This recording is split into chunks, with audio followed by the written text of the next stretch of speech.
We got my first time listen, first time reaction to Thank You, aIMee. As you see, the K and the I and the M is capitalized. This is definitely towards Kim. Let us now sit here and do a reaction as we laugh at Kim. I'm just kidding, possibly. Let's go, Swifties.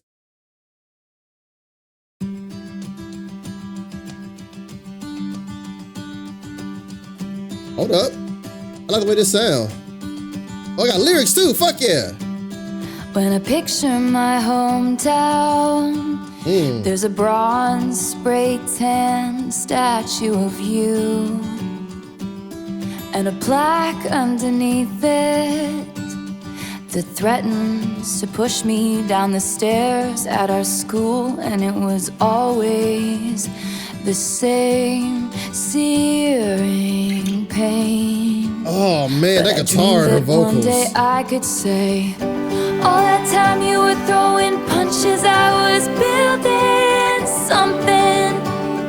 And I can't forgive the way you made me feel. Screamed fuck you, aIMee, to the night sky as the blood was gushing. It's the fact, you know, she screamed fuck you, Kim, to the night sky as the blood was gushing. Like I love how unapologetically her she's being.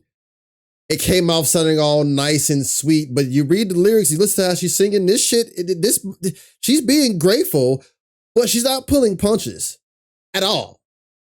Gentle acoustic guitar, it sets a nostalgic, almost peaceful vibe, but her words are cutting through this bitch like a knife. As the blood was gushing, but I can't forget the way you made me heal.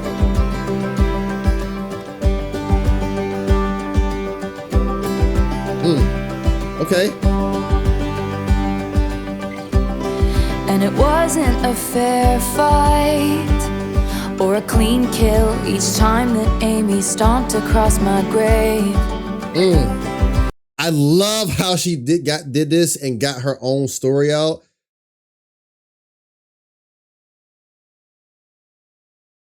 While avoiding getting sued.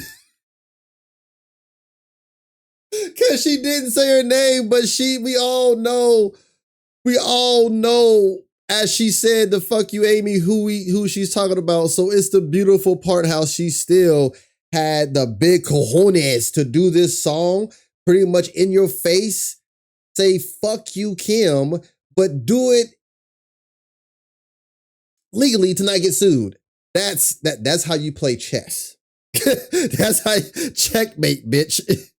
aIMee stomped across my grave, and then she wrote headlines in the local paper, laughing at each baby step I take.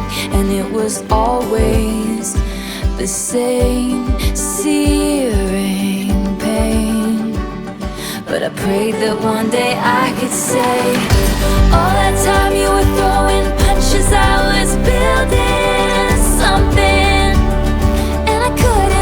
Show you it was real. Scream fuck you, aIMee, to the night sky as the blood was gushing, but I can't forget the way you made me heal. Everyone knows that my mother is a saintly woman, but she used to say she wished that she were dead. I push each boulder up the hill, your words are still just ringing in my head, ringing in my head. Songs that you find uncool. I built a legacy which you can't undo. Okay. But when I count the scars, there's a moment of truth that there wouldn't be this if there hadn't been you.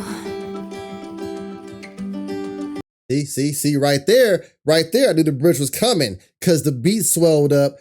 See, right there. I love y'all. But no, for real, I knew the bridge was coming.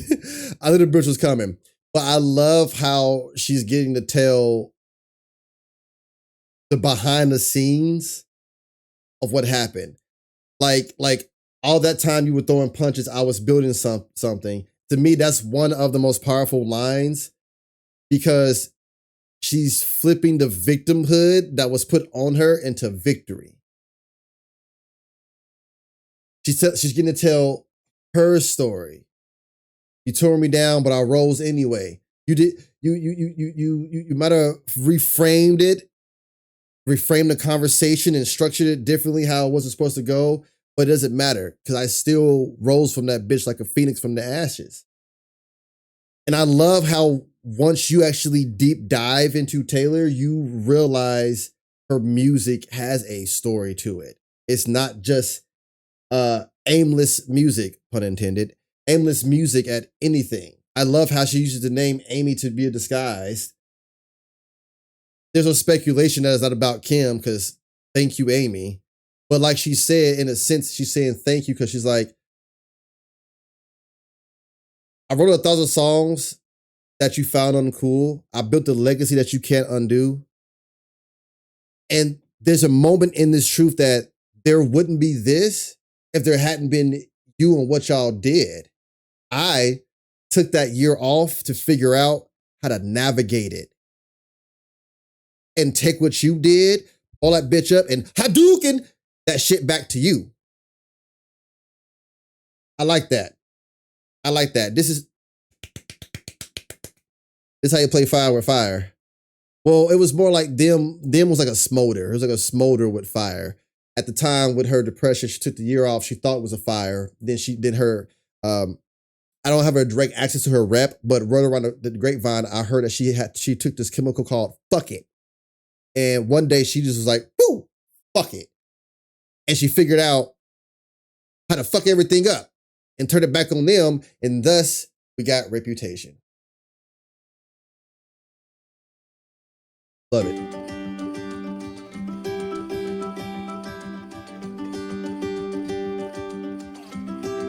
And maybe you've reframed it, and in your mind you never beat my spirit black and blue.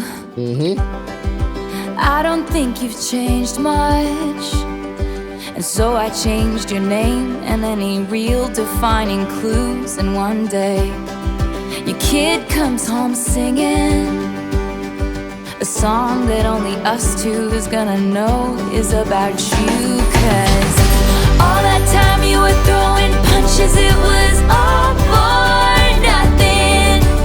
Ha! All that time you was throwing punches was all for nothing. You.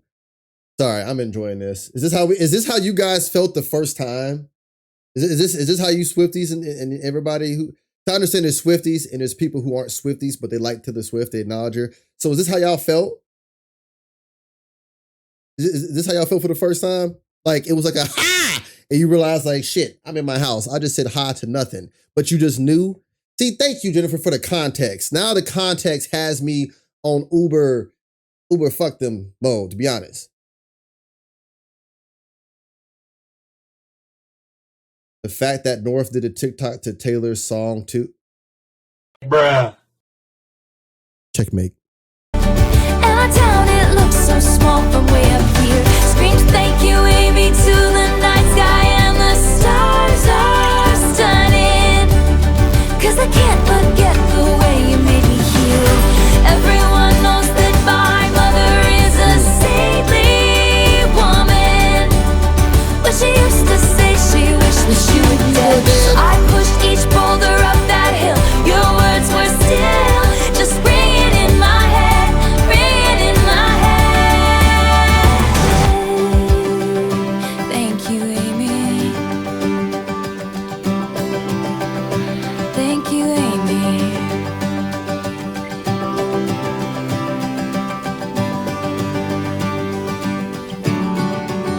Oh, that guitar. I love the guitar with that. I love how she did that. That was thank you, aIMee, y'all. First time listen, my first time reaction. And I believe she did exactly what she set out to do, which was in a graceful way say fuck you, Kim. Like it's Taylor's way of saying that you didn't break me, you built me. You know what? I don't like saying you built me because I felt Taylor had a big part of that. that helped. That helped build her. So when you listen to it, she didn't write this out of bitterness. She wrote it with a pen dipped in resilience. Like she was on her, I'm gonna be couth. You know, I'm gonna do this my way. I'm not gonna feed into that narrative no more. I'm gonna do this my way. All this has come to the conclusion of Taylor saying fuck you and doing it her way and living in her truth. At the end of the day, as a human being to another human being, that's beautiful. All that fucking matters. Live in your truth, live in your now, and be you. Who am I to tell you to be different?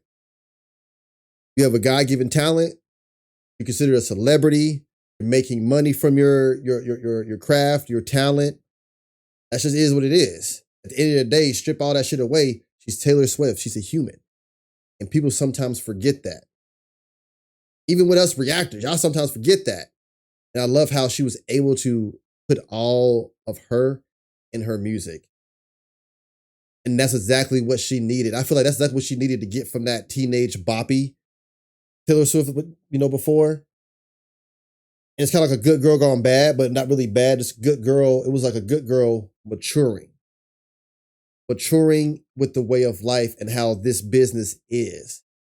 Because she had to mature. Because if you don't mature in this business the right way, on the right course, that industry would eat you alive. And she pretty much stuck her fucking finger up and said, fuck you. Can't get mad at that.